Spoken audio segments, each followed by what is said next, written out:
We are longtime friends turned lovers here for all things love, dating, and relationships. Lovers Watch is a podcast where we explore how the love and relationships we observe on screens influence the love and relationships we experience in our own lives. From romance sitcoms to reality dating shows, we're mining through the mess to bring you the gems and help make sense of this crazy little thing called love. So, whether you watch these shows or not, if you love love, you're in the right place. Hello and welcome to Lovers Watch. Hi, I'm your host Sam, and beside me is my little kitten lizard. Hi, I'm your co-host YoVanna. And today we are talking about Love is Blind, Season 9, Episode 4. We're not even halfway there. Yeah. What gems did you mine from this episode? So for me, it was kind of a small point, but I really want to talk about how we need to examine our tendency to invade our partner's privacy based on our lack of trust and how that affects our relationships, basically. You preaching today. Just a question. All right, now, Pastor. Don't stop now. Don't go too hard on them. What about you? What'd you mind? Well, in the vein of preaching, should religion determine who you date? Yeah, good question. Anyway. Okay, so we like to start off the show with a hot take. Sam, baby, what's your hot take? Speaking of preaching, I need y'all to come to the front. All right, I'm talking to the whole country here. All right, I need Americans. I need y'all to put some respect on animation. Because nothing grinds my gears more than there being like a work of art, an amazing depiction of effort and skill and imagination put to film, and then you lazy, imaginatively challenged people, you come in and say, "Oh my gosh, where's the live action? Where's Chris Hemsworth?" Yeah, I really need people to just respect animation for what it is. Like, Spider-Verse being a good example, where you can enjoy this thing. It's animation, and it's perfect the way it is. You don't need a live action.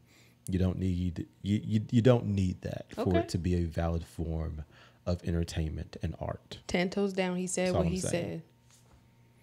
Anyway, baby, what's your hot take? Okay, y'all ain't gotta like it, but I want to see more adults indulging in kid shit.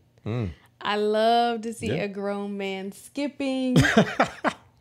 A woman in a pantsuit on some swings, an adult eating ice cream on the cone. Please, my heart. Like hopscotch, double dutch, the works. It's so sweet and touching to see adults doing kid shit. And it's good for us. It's good for us. We need so much more of it. Yeah, it's good for us. It gives us more empathy towards actual children. And each other. Yeah. And we need to play. Makes you happy. We need play in our lives. Yeah. But specifically, like, real kid type shit. I'm not talking about go play golf. Like, I need you. That's the most grown shit you can do. Like, when you're at the restaurant and they have a little kid menu with some crayons, get the crayons and color up in the thing. Order you some chicken nuggets. Well, eat grown person food. Oh. Go to Walmart and get you a kid cuisine that you never got when you was a kid. Be up in the kid cart, when they have the police car, the little police car cart. Get your big ass up in there. Have your boyfriend push you around in the shopping cart. Exactly. Ride on the little cart and you're like, wee, riding down, like racing down the parking lot. Like, these are the things that bring us joy and help us get back in touch with ourselves after a long, monotonous, boring day. Hopefully you aren't living whoa. No, I meant hopefully you aren't living long, monotonous, boring days. But if you are, blowing bubbles in your milk is the way to break it up. I wasn't trying to threaten y'all lives. Y'all better not be out there living long, fulfilling lives. You better. Don't let me catch you in your 80s. Why I audible? Anyway. Okay, shall we getting to the appetizer of our show, the little. Okay, let me just start off. This is hell. How are we still in the pods? Like, we still have to watch Megan decide on a man. Like, how are we still here? You called it at the beginning. The pacing of the season is off. Ridiculous. It's horrible. The crazy part is we're spending all this time in the pods and they're not even showing us half of the people. I think we've seen less people than we've ever seen. Like, where's Deo? Where's Deo at? I haven't laid eyes on the chap. Not one time. Where's bruv? Huh? Where is he? Yeah, I feel like they've at least teased us in the past. Where you see someone, it's like, oh, maybe they'll be on it, and this time they're just like, nah, fuck all that. You're gonna see who you're gonna see. You're gonna see Megan for half of this. Oh my God. Swear, like Megan's always talking about her money. I swear she like knows a Netflix exec. This is paid programming. And paid someone this to be is paid like, programming. I'm about to do my governor run, and I'm gonna be the star of this show. It feels that way because there's no reason for her to show up this much. God damn her dry ass. I'm fucking tired. Because my thing is like we will see one person, we'll see like one couple, and they'll have their little date, whatever, and they'll fuck off. Then we'll see Megan, and it's like, okay, it's for Megan. 15 minutes. We'll see Megan with one person, and then we see her with 3 other people. We see her with all of her dates. And it's like, awful. And they're so dry. Her knockoff Janet Jackson looking ass. I'm so tired. I'm so tired. She does look like a white person. She looks like a knockoff Janet Jackson. For me, one thing that I really enjoyed was seeing I usually don't care for reveals and like people seeing each other. It's just usually boring and underwhelming. Edmund and Calabria was actually very refreshing. It was so cute. It's like the funny thing for me was throughout this whole season, Edmund's energy has been kind of off-putting, like very like for you. It's annoying. It's been a lot, basically. I'm just putting myself in the place of the other people being in the pods with him, and it's like this is a lot. But it was funny for me how as soon as you saw both of them get together, his energy became like immediately endearing. Mm-hmm. It was like, oh, okay, this is actually a pretty good match here. It was cute. And the best part was like both of them giving each other the reaction that you should. Right, when you are revealed to your husband and wife, like, oh my God, the black couples be the best. You can't tell me otherwise. I'm just saying, we holding it down for the show. They were so excited to see each other, and then she said, "Don't you got something to ask me?" And he's like, "Oh, okay, yeah." Oh, my bad, yeah. And pops down on a knee. It was so cute and like dynamic and charismatic. Yeah. And please, can we talk about Edmund and his range? Like, Jamie Foxx is the only other nigga I have ever seen who can convey such a wide range of emotions on his face so seamlessly. He went from like in the span of 3 seconds, he went through like 8 different emotions on his face. Dang. Okay, stop. Calabria. Oh my gosh, you are so handsome. It was like desire, disbelief, shock, joy, happiness, lust, confusion. Even it was just like this you, bro. It was straight up Jamie Foxx. He said it was crazy. I loved that. And talking about, I'm about to cry with a boner. Yeah, he was like I said, his energy became endearing when you couple it with her, basically. It's just her. She's carrying the weight. I mean, they were cute together, but truly it's her. She said, "Baby, what's my last name?" That was. Oh my God! Stop, girl. I'll give you my motherfucking last name. I need you to calm down. Yeah. But her face when Edmund did that high knee run. Yeah, I'll be right back.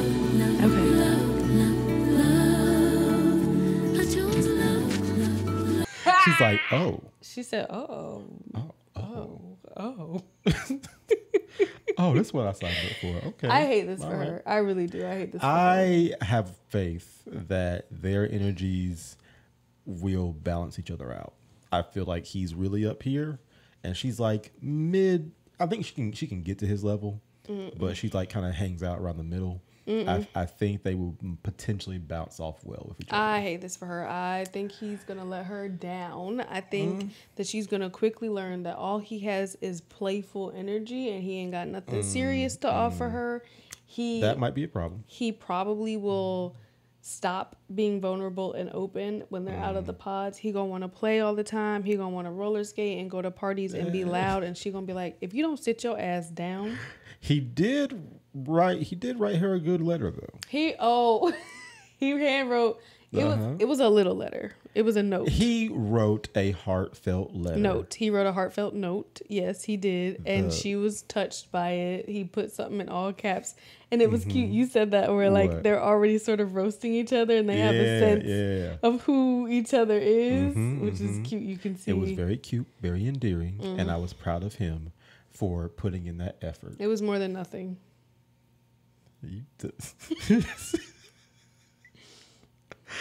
Just because you want her, you ain't gotta. I want better for her. Okay. Do I want her? Yes. Okay. All right. I also want better for her. And if what she's in it for is a last name, I'll give her a last name. Anyway, I'll give you my last name, girl. Anyway, we were kind of alluding to it last time, where Casey really delved into like the sexual energy, but it was just kind of, it was off-putting almost. I couldn't tell if he was into it or not. Yeah, she's just like straight up talking about her vagina. Yes. I have a landing strip. I got waxed before I came here. I want to be ready for my man. I would shave it for you if you wanted me to. And this man is like, okay, what? I couldn't really tell what he was feeling. He's like, oh yeah, I'm a baby seal, so we could be baby seals together. Yeah. And then so they get to a point where Casey's like, she's coming at it full on. I want to put my mouth all over you, my man. And sit Patrick down on you. Patrick is giving nothing. This is the driest pod sex. He's talking about, what else? And then what? And then what? What else you gonna do? Whoa, what? She's carrying. She's like talking about sexual encounter. I'm gonna come down the runway and do a triple axel quadruple flip on top of you. And he's like, oh wow, what else?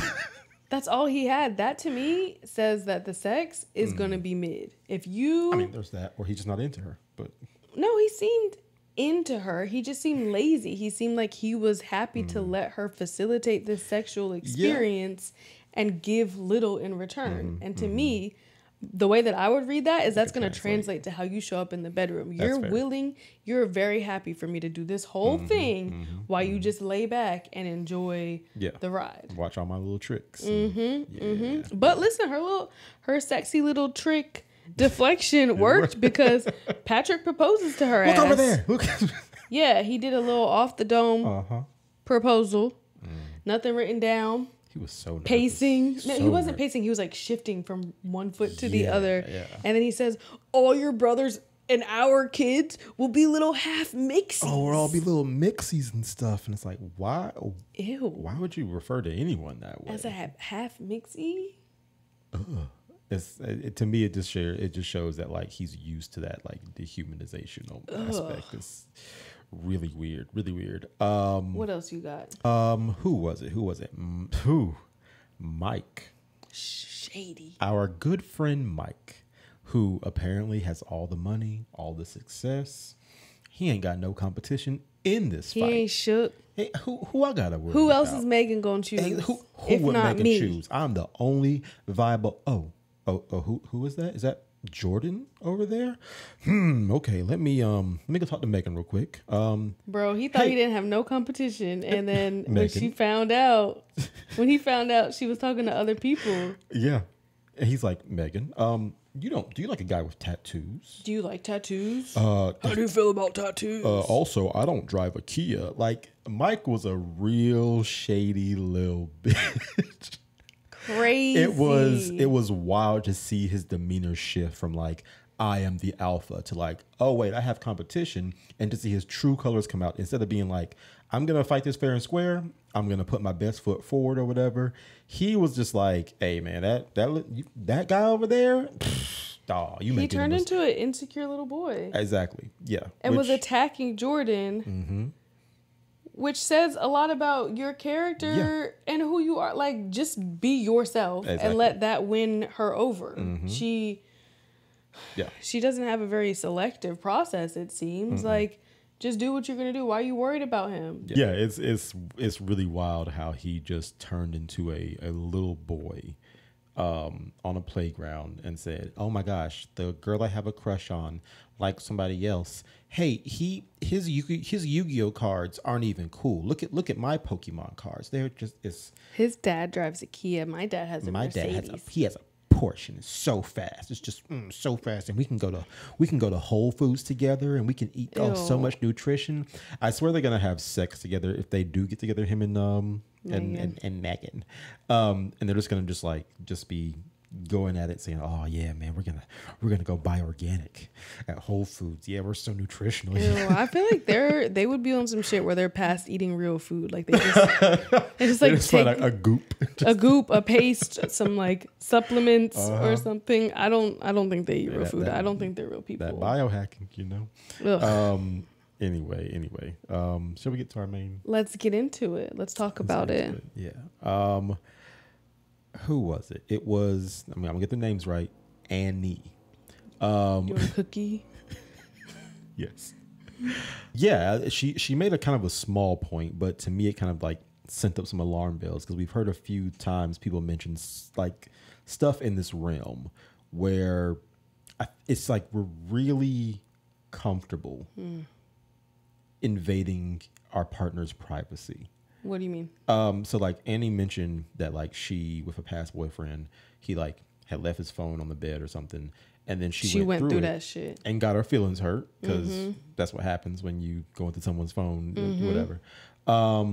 But yeah, she went through his phone. Saw he was talking to like 20 women for sport, basically. Yeah, which is you know, it's that thing where it's like, hey, I transgressed by invading your privacy, but I found something, so that kind of erases it. But I'm talking more to like that initial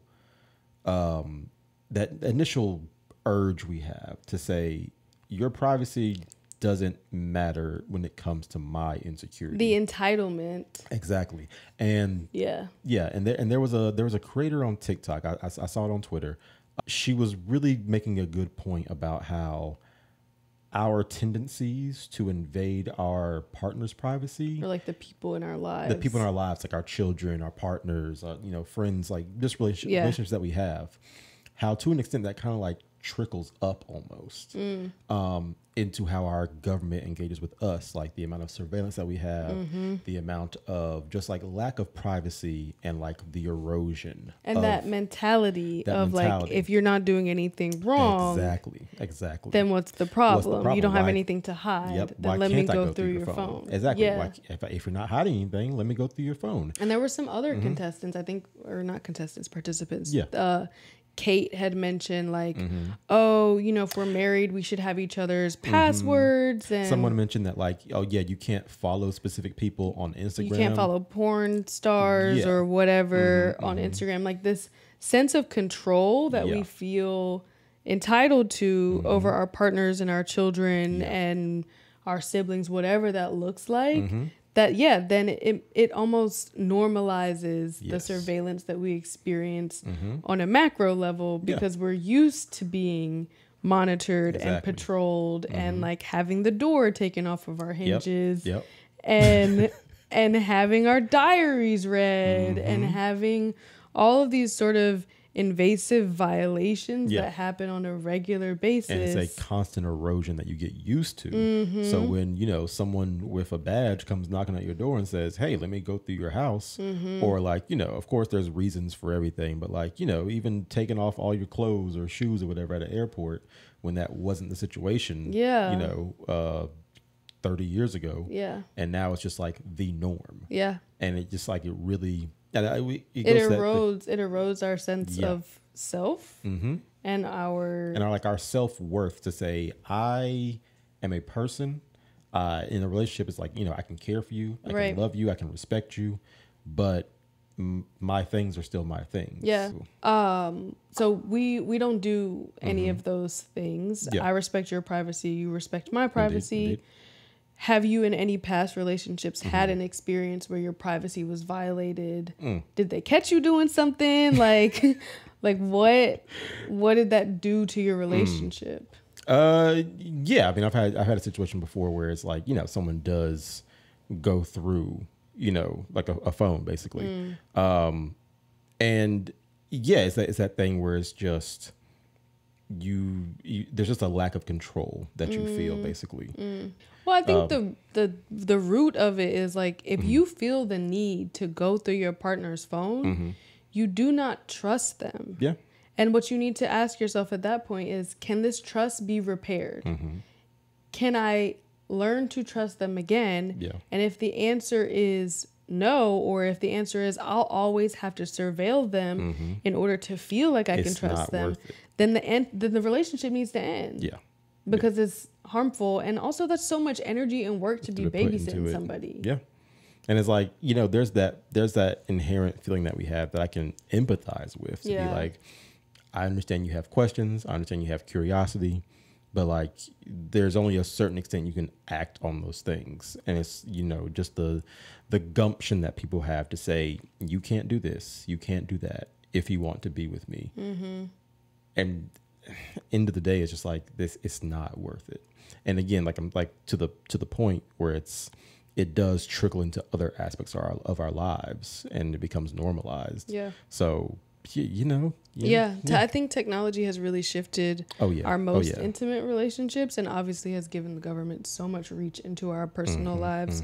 But I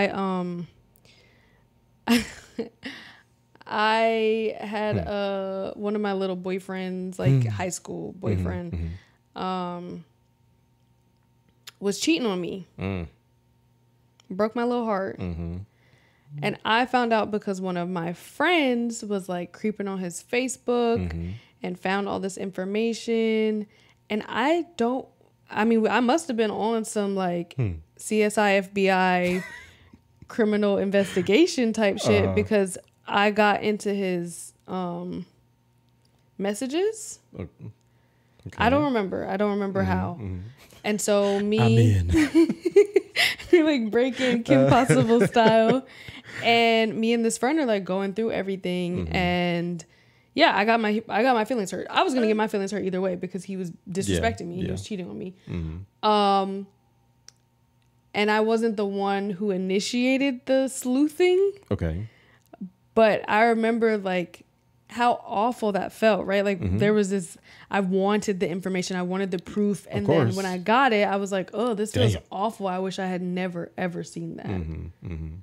And I was just like, ooh, yeah, this is a lesson for forever. Like, I don't want to experience the truth in this way. Yeah. I mean, that's the risk you take. Whereas like, to me, it is funny when it's like, you start snooping and then you get your feelings hurt, and it's like that's the risk you take. I think too, I'd say the furthest, the biggest step into an invasion of privacy that I'd be willing to do is share my location. I mean, I don't have an iPhone. You can share your location through other apps. There's ways to share your location. Sure. But with iPhones, like it's like always it's super on. easy. It's super easy, and it's like, oh, share your location with me, and it's like it's like like an always permanently on thing. Yeah. I don't know. But I also feel like who else is looking at my location? There's that, and it's just like it just becomes a whole culture of things where now you're sharing your location, and now every house has a Ring camera. So I'm so tired of these Ring cameras. I feel like I can't. We was outside your mama's house having an inappropriate conversation on the stoop, and then so scared that she was gonna hear it. Yeah, and it's just like why are we living like this? Yeah, it's strange that we have to live in fear, and also like what the cameras for what, to protect your packages. You gonna show the video to the police and they're gonna be like, good job, detective. Like, they're not gonna go run down an Amazon package I see thief. He's wearing a pair of Adidas. They're not doing their jobs right now. No. So it's not worth it. And I feel when we normalize it in our relationships, it's a lot easier to normalize it in our entire society. And we don't, it's not good, actually.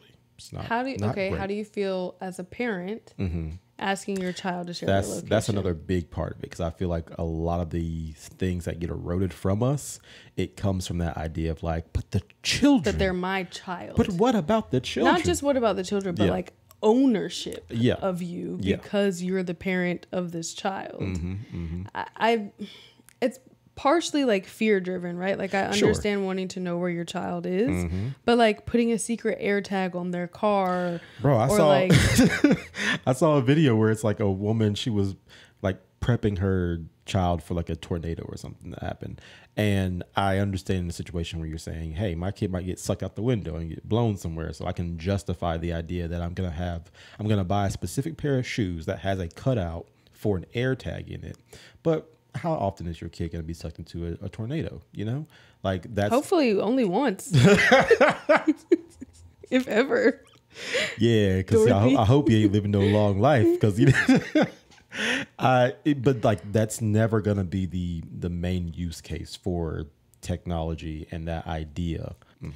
The point is, if you feel the need to constantly check your partner's accounts, phone, location, then the trust has been eroded, and you either need to actively take steps to repair the trust through therapy, or cut your losses because you're doing too much emotional labor to feel like you can be with this person and trust them, and also you on bullshit violating their privacy. And if and when they find out, it becomes this thing where it's like you've no matter what I've done, you've still invaded my privacy, and you know you can justify it for whatever happens, but it's not worth it. So I don't know. And speaking of parents and hypotheticals, we also see Nick weird Nick say to one of his prospective lovers, to Annie, if like how would you react if your child told you they were LGBTQ plus? That's what he said. So weird. And they both basically are like, I'd love my kid, but I'd like try to talk them out of it. I'd be like, are you sure, dear? Are you sure you don't? Do you think you're gay because other kids are gay? Is it a fad or like? Just very much. How about we try this conversion camp? I heard that the rates of success are very high. It was very much like, it felt like he was trying to perform political correctness, but he was looking for a very specific answer. Oh yeah, he was like, and Annie gave it to him. Yeah, I feel like from that interaction, it's like, oh, I know who y'all voted for. I know. We don't have to say, but no, one can intuit. I know your politics based on that question alone. Basically, it was a very weird line of questioning, but with who he said it to, it worked out. Yeah, she, you know, I'd love my kid, right? But like, why are you choosing this? Essentially, is what they were both saying. Like, why are you choosing to make your life difficult? And that's not choice. That's not how sexual orientation or sexuality or gender works. That's not like someone's choosing to make their life more difficult. No, dummy, your kid is gay, and that's what it is. His mama roasted him because for a while, remember he was telling Annie. He was depressed, and his mama was like, "Are you gay, honey? Are you just gay? Are you okay, honey?" And it sounds like she was going to extend more empathy and tenderness to him than he potentially would to his own child. Yeah. It wouldn't surprise me, but I understand why his mother would ask him that sometimes. But again, back to Nick, he's really just rubbing me the wrong way. I don't want him to rub me at all. Any way that he rubs you is the wrong way. He almost had me for a second because he was talking to what is her name? Kate. Was it Kate? Yeah, it was Kate. He was talking to her, and he was just like kind of like saying, "Hey, I told you that I loved you. Like I really put myself out there." And Kate's like, "Thanks. like not reciprocating. Basically, she's like, I want to say that in my own time. To me, I love you is a very strong thing. Strong you thing to communicate. Like the kind of person that can just say it very easily, and that's not me. Basically, it wasn't easy for me actually.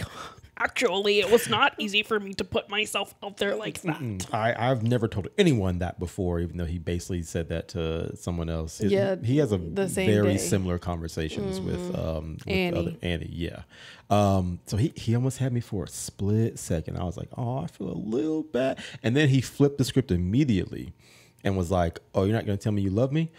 I know you've told me very deep and personal you told me about your relationship with her mom, with religion, and how your mom died a very tragic, horrible, painful death, stretched out, just a horrible way to go, basically, and how that shattered your relationship with any your ability to believe in any God. Exactly. And first of all, though, like when she told him all of that, right? She was crying, telling him about this horrible and devastating experience. He was like, I respect the hell out of you for telling me that. No, thanks for telling me that, bro. What? It was really weird. And at that moment, I was like, this man seems like he lacks empathy. Like he does not have the capacity to access it. To like really interpret and understand the gravity of what she just shared. Or even sympathy.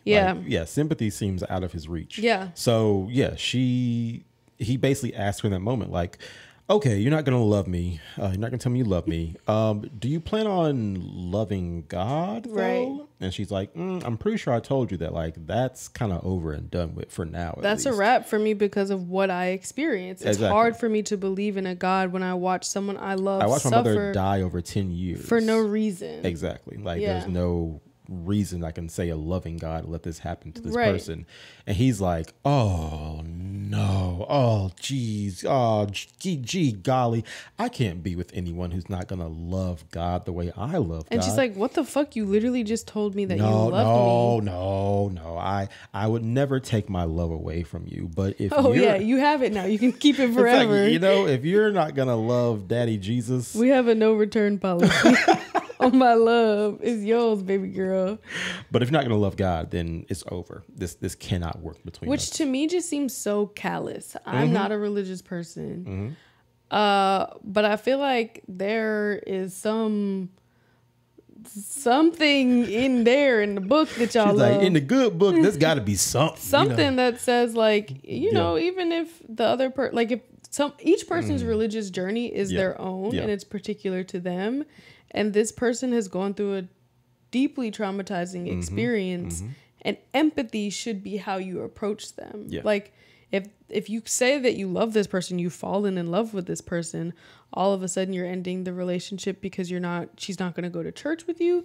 To me, that it seems very callous. Very much and while I understand the need to be able to connect with someone and have like a shared religious background, what doesn't make sense to me is that you, at this point, are severing your connection. You're throwing with this person away. Yeah. Right. Because they're not Christian, which they told you. They already told you before, like way ahead of time.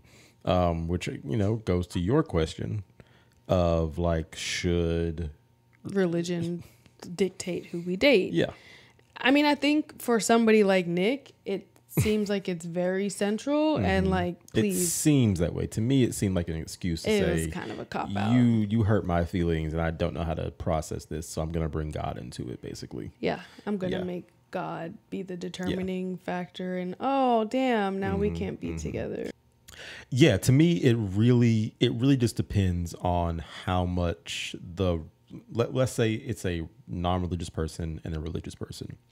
It really depends on how much the religious person is just flexible, I guess, to say that like what I believe is what I believe. And I'm humble enough to say that like, I don't know all the answers. This is my faith. This is what I believe in. But I know you. I love you. I want to be with you. And like, hopefully the light of my God can shine through enough through me to like affect you in some way. Like if you really want this person, it'd be strange to me to say I can't be with you if you don't love who I love, basically. I mean, Yeah, I think also though, if you're choosing, if you're at the beginning stages of this thing and you're choosing between a person who has shared values and religion and a person who doesn't, it seems like the easier option is to go with the person who has those shared values. I mean, 100%. I mean, I do think that if you are going to make that a big part of your relationship, then like if you have an option in the beginning to go with someone who's more aligned with you, then choose that option. But then don't be out here throwing around I love you. I love you. He said before this happened, like within the same date, basically, he said, I would never take my love from you. I love you. I love the person that you are. You're so special, yada, yada. And then when she's like, I'm not really ready to say it, he's like, well, I just talked to Jesus. And he said, sorry. Ew. It was gross. We then see Nick proposes to Annie. Yes. By default. And there's Annie, a huge age gap between them. Is there? Yeah, she's like 32, 34. He's like 27. And he's a boy. In a underbaked, in an undercooked little body with an undercooked little face. I mean, it does show. I mean, it does kind of show a little bit in terms of just how he engages with people. I think they're going to be a shit show. I'm so ready to see them. But her and her hair seem very happy. Oh my God. We'll see. We will see. Join us next time for more messy looks into love, dating, and relationships. Let's see if we can get the fuck up out the pods and watch episode 6. We're still here, baby. Oh my God. See if we can watch these relationships implode in the wild. Will the age gap between Annie and Nick prove to be a disaster? I hope. What's up with Casey and Patrick? They left us on a cliffhanger for sure. Let's see what's going on. Remember, we're here for the drama, here for the mess, but it's all love. It's all love. Please like and subscribe.